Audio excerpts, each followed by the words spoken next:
का हो रहा है। और इतने बड़े लॉस को कि जब इजरायली फौज एग्जॉस्टेड है, मजीद रिक्रूटमेंट्स नहीं हो रही हैं और वो ओवर एक्सटेंड अपने आप को कर चुके हैं, तो ये मुसलसल कैजुअलिटीज उनके लिए अनअफोर्डेबल जब वो होती चली जा रही हैं। और हिजबुल्लाह के पास जो सबसे बड़ा वेपन आ गया है वो FPV ड्रोन्स है। इसका कोई तोड़ नहीं है इसराइल के पास, अमेरिका के पास, यूरोपियंस के पास। और फिर आप देखिए कि वो तमाम तर टूल्स, चाहे वो बरहरास मिलिट्री अटैक्स हों, अपनी मर्जी की गवर्नमेंट वहां पर लाना हो, अरबों को खामोश करवा के रखना हो, कि लेबनान के हवाले से उनको इतनी इजाजत नहीं है कि वो एक सादा सी कंडेमनेशन भी जारी कर सकें, ये भी उनको इजाजत नहीं है। ये सारा कुछ कर लेने के बाद भी उनका लेबनान पर कब्जा जब वो नहीं हो पा रहा है। और आप देखेंगे कि इजराइल यहां से बहुत ज्यादा शिकस्त के साथ जब वो निकलेगा, और अब वो ये कोशिश कर रहे हैं कि आपस में लड़वा दिया जाए रेजिस्टेंस को और ईरानी जो लेबनीज आर्मी है उसको, यानी एक सिविल वॉर जब वो आपस में करवा दी जाए। लेबनीज गवर्नमेंट जो है वो जब से आई है उसका कोई काम नहीं है, और उसका मकसद जब से वो आई है वो यही बात कर रही है कि हमने हिजबुल्लाह को जब डिसआर्म करना है। जब से वो आए हैं उनको इजाजत नहीं है कि वो लेबनान पर हमलों को कंडेम कर सकें, बल्कि उनका काम यह है कि हर इजरायली बमबारी के नतीजे में जब लेबनान के डॉक्टर्स, नर्सेज, जर्नलिस्ट, सिविलियन शहीद हो जाएं तो उन्होंने हिजबुल्लाह को कंडेम करना है। ये उनका काम है, जब से वो आए हैं वो बस यही कर रहे हैं। और अब जो उन्होंने एक और पैथेटिक काम किया है वो ये है कि वो अमेरिका में जाकर उन्होंने इजराइल के साथ डायरेक्ट निगोशिएशंस किए, और उन निगोशिएशन में उन्होंने क्या माना, ये माना कि इजरायली फौज लेबनान में रहेगी और वो अटैक्स भी कर सकेंगे, और उसमें यह है कि जो हिजबुल्लाह है वो और ज्यादा पीछे जाएगी और वो अपने वेपन्स जो है वो हवाले करेगी, और लेबनीज आर्मी और जो इजरायली आर्मी है वो मिलकर हिजबुल्लाह से वेपन्स लेंगे। ये वो वहां पर जो वो मान कर आए हैं। यानी एक ये इतना बड़ा ब्लंडर है कि इसके बाद सूरत हाल और खराब होने वाली है। इससे तो अच्छा था कि ये यहां पर खामोशी से बैठे रहते, ये इनके लिए ज्यादा बेहतर था। ये जो इन्होंने लेबनान के साथ एक और खिलवाड़ किया है, जब ये आए और उसके फौरी बाद उन्होंने कैबिनेट ने एक फैसला दिया कि हिजबुल्लाह डिसआर्म होगी, तो ये वो चीज थी जिसने इजराइल को जस्टिफिकेशन दी बमबारी करने के लिए कि हम तो जो लेबनीज कैबिनेट का फैसला है उसको इंप्लीमेंट कर रहे हैं हिजबुल्लाह को डिसआर्म करने के लिए। अब वो ये मानकर आए हैं, तो अब ज़ाहिर हिजबुल्लाह इसको कैसे एडमिट कर सकती है? ये तो लेबनान का आधा हिस्सा जब इजराइल के हवाले करने के मुतरादिफ है, और कल को इजराइल जब बेरूत भी किसी भी वक्त जब पहुंच सकता है, तो हिजबुल्लाह तो इसको नहीं मान सकती। तो फिर क्या होगा कि अमेरिका और इजराइल शोर मचाएंगे और यूरोप शोर मचाएगा, देखो देखो हिजबुल्लाह कितनी बुरी है, और ये देखो ये पीस एग्रीमेंट्स को नहीं मान रही है। तो ये कुछ होने जा रहा है। यानी इस डिजास्टर और पैथेटिक सो कॉल्ड एग्रीमेंट के बाद जो है वो सूरत हाल और खराब होगी। इससे बेहतर ये था कि ये खामोशी से बैठे रहते, इससे बेहतर था कि ये पैथेटिक निगोशिएशन जाकर जब वो ना करते। तो इस एग्रीमेंट के बाद इसमें एक तरह से नैरेटिव दिया गया है, जस्टिफिकेशन दी गई इजरायली हमलों को जारी रखने के लिए कि इजराइल इसका जिम्मेदार नहीं है, बल्कि इसकी जिम्मेदार जो रेजिस्टेंस है, ये इजराइल को मजबूर कर रही है कि लेबनान पर वो आकर बमबारी करे। ये बुनियादी तौर पर इसका मतलब है। तो इसलिए लेबनान की जो सूरत हाल और ज्यादा तल्ख हो गई है और मजीद होने जा रही है, और हिजबुल्लाह जो है वो लड़ रही है, और वहां पर देखें इजराइल हार रहा है, अमेरिका हार चुका है, कोई उनको कामयाबी हासिल नहीं हो रही है। तो वो फिर इस तरह के टूल्स जो है वो इस्तेमाल कर रहे हैं जो उनके काम नहीं आएंगे। लेकिन लेबनान बहरहाल बड़ी तल्ख सूरत हाल के अंदर चला गया है। कुवैत के जो फॉरेन मिनिस्टर हैं वो अमेरिका पहुंचे हैं। काफी ये इंपॉर्टेंट बात है ना कि वहां एयरपोर्ट पर अटैक हुआ है और उसके बाद वो हंगामी तौर पर अमेरिका पहुंच गए हैं। अब अहम बात यह है कि ईरान कह रहा है हमने कुवैत पर अटैक नहीं किया है, यानी उनके एयरपोर्ट पर अटैक नहीं किया है, हमने सिर्फ बेसिस को निशाना बनाया। तो ईरान ने जो हमला किया है उसको मानता है, जो नहीं किया उसको डिनाई करता है। तो इतना बड़ा फॉल्स फ्लैग ऑपरेशन कुवैत के खिलाफ उनके एयरपोर्ट पर किसने किया, ये समझने की जरूरत है। ये बड़ी एक घिनौनी साजिश है जो यहां पर की जा रही है। आज उसके रशिया के फॉरेन मिनिस्टर ने भी इस नई साजिश का जो है वो हवाला दिया है। यमन की स्टेटमेंट आ रही है, यमन के जो चीफ है उन्होंने ये कहा है, अंसारुल्लाह के चीफ ने कहा है कि we are ready to intervene any time. अगर ये एस्केलेशन होती है तो वो मुकम्मल तौर पर तैयार बैठे हुए हैं इसमें इंटरवीन करने के लिए। तो ये सूरत हाल आपके साथ शेयर करेंगे। नाज़रीन, दुनिया इसको डिस्कस कर रही है और इंतजार कर रही है कि क्या कोई तूफान आने वाला है। तो एक्चुअली अगर आप देखें तो हमारे नजदीक तो तूफान जब वो आ चुका है। मिडिल ईस्ट में जो कुछ हुआ है 28 फरवरी के बाद से लेकर अभी तक और 7 अक्टूबर से बाद अभी तक जो है ये तूफान आ चुका है। जो कुछ यहां पर हुआ है इसके बाद जो यानी क्राइसिस आने वाला है वो अनस्टॉपेबल है और अनइमेजिनेबल है। अमेरिका अपनी पूरी स्ट्रेंथ के साथ ईरान पर हमलावर हो चुका है, गल्फ रियासतों की सिक्योरिटी कंप्रोमाइज हो चुकी है। इसके बाद और क्या रह जाता है? इतनी डेंजरस बात है कि गल्फ रियासतों की सिक्योरिटी अंडरमाइन हो चुकी है। तो ये एक ऐसा क्राइसिस आगे मजीद हिट करने जा रहा है जिसको अब कोई रोक नहीं सकता। एक पिंडोरा बॉक्स खुल चुका है, तूफान आ चुका है। अब आप देखेंगे कि रीजन में एक एक चीज वो रीराइट की जाएगी। पहले जैसा कुछ भी यहां पर नहीं रहेगा, ना ही वो सिक्योरिटी फ्रेमवर्क पहले जैसा रहेगा, ना ही वो इकोनॉमिक फ्रेमवर्क पहले जैसा रहेगा। और ये जो कुछ हुआ है इसके नतीजे में बहुत सारी गवर्नमेंट जो वो गिर भी सकती हैं और बाकायदा मुल्कों की जो एग्जिस्टेंस है वो दांव पर लग चुके हैं। यानी तीर कमान से निकल चुका है, गल्फ स्टेट्स अंडर अटैक आ चुकी हैं, ठीक है ना। और अमेरिका को इस जंग में शिकस्त हो चुकी है और इजराइल जो है वो इस जंग में हार चुका है और उसको हर सूरत में फतह चाहिए। तो जो कुछ ट्रिगर हो गया है 28 फरवरी को, उसके बाद अब यहां से वापसी नहीं है, ठीक है ना। एक एक चीज आप देखेंगे कि रीजन में जब रीराइट की जाएगी। इसलिए स्टॉर्म आ चुका है और ये जंगें रुकने वाली नहीं है। एक आरजी एग्रीमेंट भी अब इस जंग को नहीं रोक सकता। ये एक हर लिहाज से एक डिसाइसिव वॉर में ही है और इसका नतीजा भी डिसाइसिव जब होगा।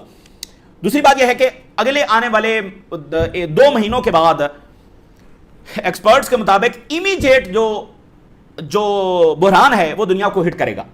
यानी जो कुछ आज हो रहा है इसके जो असरात हैं, चूंकि जो सप्लाई देखें जो रिजर्व्स हैं वो खत्म हो रहे हैं, चाहे एनर्जी के रिजर्व्स हों, बाकी जो शॉर्टेज है इंटरनेशनल सप्लाई चेन में वो पैदा हो रही है, तो मुल्कों के पास जो कुछ पड़ा हुआ है वो उससे निज़ाम चला रहे हैं, या जो लिमिटेड सप्लाई आ रही है उससे निज़ाम चला रहे हैं। लेकिन आगे 1-2 महीने के बाद अचानक बड़े बड़े बहरान खड़े हो जाएंगे, तो दुनिया कहेगी कि भाई ये अचानक क्या हुआ। तो अचानक कुछ नहीं हुआ। ये जो जिस टाइम से हम गुजर रहे हैं और जो रैकलेस का मुजाहरा अमेरिका, यूरोप और इजराइल कर रहे हैं, इसके असरात आपको अगले 2 महीनों में नजर आएंगे। जिस मैडनेस के ऊपर नेतन्याहू और ट्रंप पहुंचे हुए हैं और यूरोपियंस उनके पीछे पीछे हैं, अगर रशिया, ईरान और चाइना इसी मैडनेस का 20% भी मुजाहरा कर दें तो हम ऑलरेडी एक वर्ल्ड वॉर में जा चुके हैं। आप देखिए कि वो मुसलसल जंगें छेड़ रहे हैं और टोटल इलीगल वॉर्स, टोटल उनकी इलीगल डिमांड्स हैं। उनकी डिमांड्स अब मजीद जंगों का सबब बन रही हैं, चाहे यूक्रेन का मामला हो, चाहे मिडिल ईस्ट का मामला हो, चाहे लैटिन अमेरिका का मामला हो, चाहे ताइवान का इशू हो, क्या चाहे अफ्रीका हो। क्या एक भी रीजनेबल डिमांड आपको उनकी नजर आती है? लेबनान के मुज़ाकरात करवाते हैं तो कहते हैं कि इजराइल को आज़ादी होगी लेबनान पर बमबारी करने के लिए। गजा के मुज़ाकरात करवाते हैं तो कहते हैं कि इजराइल की फौज वहां पर रहेगी और बमबारी भी वो कर सकते हैं। ईरान के मुज़ाकरात करवाते हैं तो ईरान को जो टोटल सरेंडर जब वो करना होगा। कोई एक रीजनेबल डिमांड जिसमें उनकी सीरियसनेस आपको नजर आ रही हो कि वो जंग रोकना चाहते हैं। यूक्रेन के मामले में उनके निगोशिएशन देख लीजिए। रशिया की बुनियादी डिमांड यह है कि हमारे बॉर्डर से नेटो को दूर रखो, और वो क्या कर रहे हैं कि जहां पर नेटो नहीं है उन बॉर्डर्स पर भी नेटो को लेकर आ रहे हैं। रशिया के जो इर्द गिर्द की रियासतें हैं वहां पर न्यूक्लियर डिप्लॉयमेंट कर रहे हैं। यानी रशिया ने जिसके लिए जंग छेड़ी है वो उसी काम को और बढ़ावा दे रहे हैं। जंगें भी छेड़ रहे हैं और जो छिड़ी हुई जंगें हैं उनको रोकने के लिए उनकी 1% भी सीरियसनेस जो नहीं है। तो इसलिए अगर 20% मैडनेस ईरान और रशिया और चाइना भी दिखाना शुरू कर दें तो हम ऑलरेडी एक वर्ल्ड वॉर में जब जा चुके हैं। तो अब खुद अमेरिका में देखिए कि क्या क्राइसिस जब पैदा हो रहा है। एक तो पॉलिटिको ने यह लिखा है कि स्ट्रेट ऑफ हॉर्मज़ की बंदिश की वजह से अब 28 फरवरी से आप देखेंगे उसके 3-4 रोज के बाद बंद हो गया, काफी लंबा टाइम है।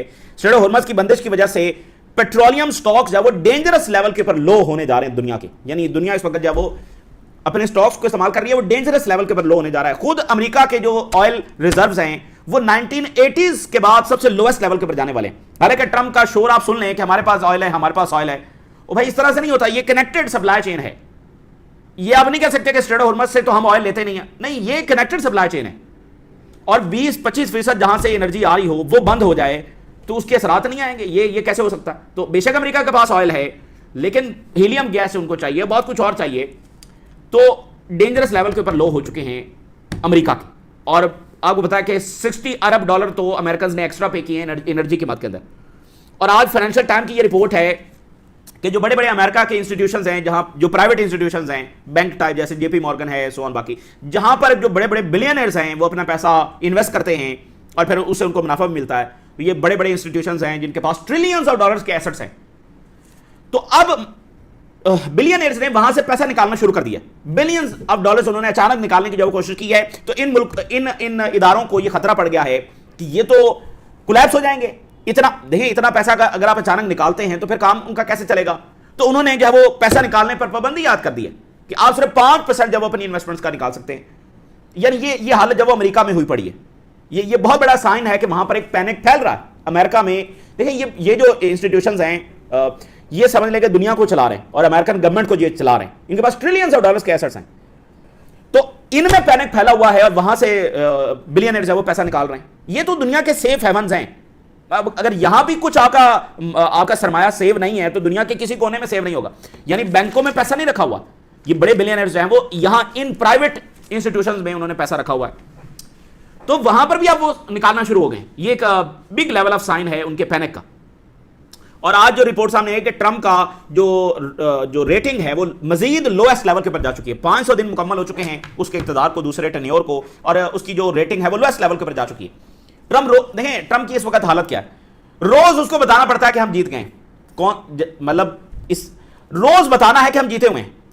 ये उसकी शिकस्त का इससे बड़ा और सबूत क्या होगा कि उसको सुबह शाम ये बताना है कि हम जीते हुए हैं। ये कौन सी जीत है जिसमें सुबह शाम ये बताना पड़े अमेरिकी सदर को आकर के हम जीते हुए हैं? जीत तो वो है जो सबको नजर आ जाती है, कौन जीता हुआ है, कौन हारा हुआ है। तो वो अपनी ऑडियंस को, अमेरिकन को, दुनिया को ये कन्विंस नहीं कर पा रहा कि अमेरिका इसमें जीता हुआ है। और फिर आप देखिए कि जब से ट्रंप आया है वो सुबह शाम मिडिल ईस्ट के इश्यूज में फंसा हुआ है। अमेरिका में वो उसने जो दावा किया था, वादा किया था अपनी ऑडियंस से कि हम इतनी इन्वेस्टमेंट्स लेकर आएंगे, वो इन्वेस्टमेंट्स तो क्या आनी, लोग वहां से पैसा निकालना शुरू हो गए। इन्वेस्टमेंट्स आनी थी ना अमेरिका में, तो कौन सी इन्वेस्टमेंट जब अमेरिका में आई है इस क्राइसिस में, और अमेरिका की इस जो डैमेज होती क्रेडिबिलिटी में और इंटरनेशनल केओस में और अनसर्टेनिटी में, कौन इन्वेस्टमेंट जब वो वहां पर जाकर करेगा? और ट्रंप जिसका ना सुबह पता है ना शाम पता है ना उसकी कोई बात की अहमियत है, कौन वहां पर जाकर इन्वेस्टमेंट करेगा? तो ट्रंप जो अमेरिका के डोमेस्टिक मसाइल को तरजीह बनाकर हुकूमत में आया है, वो सुबह शाम मिडिल ईस्ट, सुबह शाम मिडिल ईस्ट। क्या लेना देना है अमेरिका का मिडिल ईस्ट से? 12,000 किलोमीटर दूर, कितना सुबह शाम। और भाई अमेरिका के कोई मसाले, $40 ट्रिलियन का कर्जा है। तो लोगों में बेचैनी बढ़ती चली जा रही है। और ये जो शौक वेस्ट ने पाला हुआ है इजराइल की शक्ल में, ये शौक ही है उनका, और क्या है? ये शौक अब खर्चे इतने ज्यादा हो गए हैं इस शौक के कि ये इतना बड़ा बर्डन बन चुका है कि वेस्टर्न इकोनॉमीज अब इस शौक की जो खर्चे हैं, इसकी जो करतूतें हैं, इसको अब वो अफोर्ड नहीं कर सकते। ठीक है ना, कि जो इसकी मुसलसल जंगें हैं, इसका जो बर्डन पड़ रहा है अमेरिका और यूरोपियन इकोनॉमीज के ऊपर, इसको वो अफोर्ड नहीं कर सकेंगे। ये आप देखिएगा आने वाले वक्त में ये होगा। तो बहरहाल अब ये काफी ज्यादा प्रेशर है। जैसे व्हाइट हाउस कह रहा है कि एनीवन हु बिलीव्स कि ईरान का अपर हैंड है वो आईआरजीसी का स्पोक्स पर्सन है। ये अब ये हालत हुई पड़ी है कि व्हाइट हाउस ये स्टेटमेंट दे रहा है। मतलब इस तरह की स्टेटमेंट तो है जो वो कोई एक छोटा सा, बहुत ही छोटा सा कोई इदारा होना, वो भी ऐसी स्टेटमेंट जारी नहीं करता। यानी इतनी बेबसी का आलम है। यानी अपने अमेरिकन को या कांग्रेस को या बाकी हाई ऑफिशियल्स को, जैसे बात वो कर रहे हैं फॉर्मर ऑफिशियल्स, मीडिया के लोग, कांग्रेस क्रिटिसाइज कर रही है, सेनेटर्स क्रिटिसाइज कर रहे हैं, तो कहते हैं जो भी ये कहे कि ईरान का अपर हैंड है वो दरअसल आईआरजीसी का स्पोक्स पर्सन है। ये इनकी बेबसी की हालत है और कुछ भी नहीं।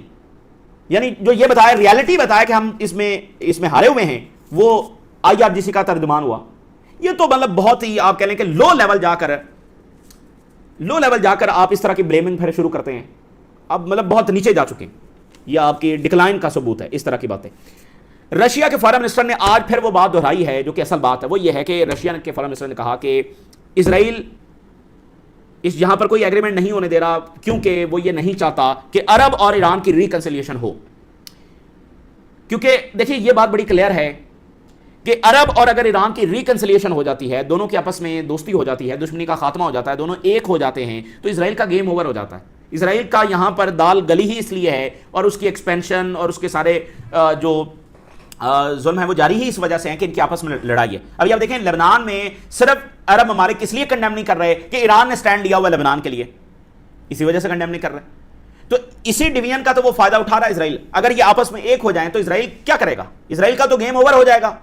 तो ये बात बड़ी क्लियर है कि ये जो जंग इतनी अर्जेंसी में छेड़ी गई, जो हर लिहाज से एक बेतुकी जंग थी, तो इजराइल को यह खतरा पड़ गया कि ये जो ईरान और अरब और ईरान और तुर्की इनके आपस में रिलेशन तेजी के साथ आगे बढ़ रहे हैं, इससे तो उनका गेम ओवर हो जाएगा। तो इस प्रोसेस को रोकने के लिए बुनियादी तौर पर उन्होंने जंग छेड़ी है। ग्रेटर इजराइल मंसूबा अपनी जगह पर एग्जिस्ट करता है और यही इसका मकसद है। तो ग्रेटर इजराइल मंसूबे में सबसे बड़ी रुकावट तो ईरान अरब अलायंस होगा ना।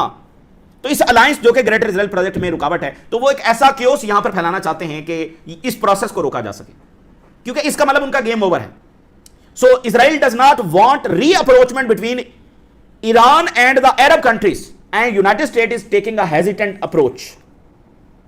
और there is no evidence कि ईरान जब वो न्यूक्लियर वेपन्स बना रहा है। फिर उन्होंने मार्को रूबियो के हवाले से स्टेटमेंट जारी की कि चूंकि मार्को रूबियो की अभी जो हेयरिंग हुई है वहां पर उसने काफी यूक्रेन के हवाले से बातें की। तो उन्होंने कहा कि ये बाइडेन वॉर थी और अब ये ट्रम्प वॉर बन चुकी है। रशिया के सर्जेई लाव्रोव ने कहा, चूंकि ट्रम्प कहता है ये बाइडेन वॉर है, तो अब उन्होंने कहा कि ये तो फिर ट्रम्प वॉर बन चुकी है, जिस तरह से ट्रम्प इंतजामिया उसको सपोर्ट कर रही है। तो ये यानी कि रशिया के फॉरेन मिनिस्टर कह रहे हैं कि भाई ये आपस में आपको लड़वाने की कोशिश है। तो ईरान और अरब का सबसे बड़ा चैलेंज ये है कि वो इस कंस्पिरेसी से कैसे बच पाते हैं। क्या वो आपस में जंग को रोक पाएंगे जो कि इजराइल करवाना चाहता है? और अभी आप देखें तलखियां तो पैदा हो चुकी हैं ना कि आपस में एक दूसरे के ऊपर, अरब ने ईरान पर जाकर हमला किए, ईरान ने अरबों के ऊपर आकर अटैक किए। अभी कुवैत पर अटैक हुआ है। ईरान ये कह रहा है कि हमने जो अटैक किया अमेरिकन बेसिस पर वो रात को किया है, और ये जो अटैक हुआ है इसकी बाकायदा वीडियो आ चुकी है, ये दिन में हुआ है, हमने कोई अटैक इनके एयरपोर्ट के ऊपर नहीं किया। तो ये बड़ी इंपॉर्टेंट बात है कि फिर किसने किया है, कौन है जो आपस में लड़वाना चाहता है? रशिया के फॉरेन मिनिस्टर बता रहे हैं कि लड़वाने की कोशिश हो रही है। और फिर कुवैत के फॉरेन मिनिस्टर अचानक अमेरिका पहुंच गए हैं, मार्को रूबियो के साथ उनकी मुलाकात हुई है। तो अब वहां पर क्या चीजें चल रही हैं? ओमान जो है वो अमेरिका के प्रेशर में नहीं आ रहा। ताज़ा तरीन रिपोर्ट्स के मुताबिक ओमान पर प्रेशर है कि वो ईरान के साथ ताल्लुकात खत्म करे। ओमान जो है वो इस प्रेशर को रेजिस्ट कर रहा है। ओमान ने पहले भी बड़ा प्रिंसिपल स्टांस लिया। ओमान के फॉरेन मिनिस्टर ने कहा कि ये अमेरिका की इलीगल वॉर है जो ईरान पर इन्होंने लॉन्च की है, और सिर्फ इजराइल के लिए। अब जरा नेतन्याहू की सुनने, कहता है कि जो हमने गजा में किया है वही कुछ हम लेबनान में करेंगे। ये एक ऐसी एंटिटी दुनिया में इस वक्त बरसर इक़्तिदार है कि उसका आप क्या करें, और ये दुनिया के लिए सबसे बड़ा खतरा है, ये सोच दुनिया के लिए सबसे बड़ा खतरा है। यानी जिस चीज़ के ऊपर उनको सबसे ज़्यादा निदामत होनी चाहिए थी, जिसके ऊपर इंसानियत को चाहिए था कि इनको कटहरे में खड़ा करती और एक इबरतनाक इसके ऊपर पनिशमेंट दी जाती कि दोबारा कोई ऐसे जुल्म करने की जरूरत ना करता, वो उसको मिसाल बनाकर दूसरों को डरा रहे हैं कि तुम्हारे साथ भी हम यही करेंगे। तो ये सोच और ये जो इंप्यूनिटी है, ये इनके लिए ये दुनिया के लिए सबसे बड़ा खतरा कि इजराइल के लिए छूट है, खुली छूट है। और अभी इजराइल ने शोर मचाना शुरू कर दिया। इजरायली फॉरेन मिनिस्टर ने कहा है कि हिजबुल्लाह ने सीज फायर को रिजेक्ट कर दिया है और देखो देखो हिजबुल्लाह जब डिस्टेबलाइज करना चाहती है। और जर्मनी कह रहा है कि Hezbollah must stop its reckless attack on Israel. तो जो लेबनीज गवर्नमेंट ने पैथेटिक एफर्ट की है उसमें वो काफी कामयाब हो रही है कि वो इजरायली अग्रेशन को जस्टिफाई करने में काफी ज्यादा उसने मदद दी है। लेबनीज गवर्नमेंट ने अपने पांव तले से और अब जमीन खींची है। ये उन्होंने अपनी जो पोजीशन है उसको और ज्यादा कमजोर किया है इस पैथेटिक अप्रोच के साथ। जनाब अली इजरायली मीडिया बता रहा है कि हाईली एक्सेप्शनल वाकया लेबनान में हुआ है और जो वो ये कहते हैं इसका मतलब बहुत ज्यादा उनकी वहां पर हलाकतें हुई हैं। इजरायली मीडिया बता रहा है एक इजरायली फौजी मारा गया है, एक और वाकये में और बहुत सारे जख्मी हुए। अब आप जरा ये देखिए, जब इजराइल कहता है कि हाईली एक्सेप्शनल वाकया हुआ है, फलां हुआ है, लेकिन उसकी डिटेल्स नहीं बताते हैं, तो वहां पर इतनी ज्यादा इनकी कैजुअलिटीज हो रही हैं कि ये इंतहा है, ये इंतहा है। अभी इजरायली आर्मी ने यह माना है पिछले 4 दिनों में 63 इजरायली ऑफिसर्स एंड फौजी जो हैं उनकी कैजुअलिटीज हुई लेबनान के अंदर। 63, इतनी रैपिड स्पीड सिर्फ पिछले 4 दिनों के अंदर। और मार्च से लेकर अभी तक 1200 कितने हैं, 1200 से ज्यादा इजरायली कैजुअलिटीज हुई हैं मार्च से लेकर अभी तक। 1243 1243 और इसमें 27 ऑफिसर्स एंड सोल्जर जब वो मारे गए और 1243 इसमें इंजर्ड हुए सिर्फ मार्च से लेकर अभी तक। और पिछले 4 दिनों में 63 मारे गए और जख्मी हुए। ठीक है ना, यानी जो जख्मी की तादाद है 63 वो बता रहे हैं पिछले 4 दिनों के अंदर, और मार्च से लेकर अभी तक 1243। इतने बड़े नंबर्स हैं इनके। और इससे आप अंदाजा लगाइए कि रोज वहां पर वाकयात हो रहे हैं। हिजबुल्लाह जो बताता है हमने वहां पर अटैक किया, वहां पर अटैक किया, हर हमले में इनकी जो नुकसान हो रहा है। और जो फौजी जख्मी हो रहे हैं वो बैक टू जब वो फाइट नहीं आ सकते, किसी का बाजू नहीं है, किसी की टांग नहीं है, इस तरह से मजबूर हो रहे हैं। और ईरान ने यह कहा है, IRGC ने यह कहा कि इसराइल फौरी तौर पर अपने हमले लेबनान पर रोके। और उन्होंने कहा कि अमेरिका की सरपरस्ती में जो भी पीस इस्टेब्लिश करने के लिए मंसूबा बना है, प्रोसेस चला है, उसके नतीजे में मजीद जंग ही हुई है, उसके नतीजे में मजीद जुल्म ही हुआ है। तो अमेरिका क्या मुज़ाकरात यहां पर करवाएगा। ईरान के फॉरेन मिनिस्टर ने जो खलील अल हया हैं उनके साथ बात की है, जो अभी तुर्की में मौजूद हैं, जिनकी मुलाकात जो तुर्की के इंटेलिजेंस चीफ हैं उनके साथ हुई है। यमन सेज के completely ready to intervene any time. और अब यूरोप को एक खलबली पड़ी हुई है और वो ये है कि अमेरिका ने अचानक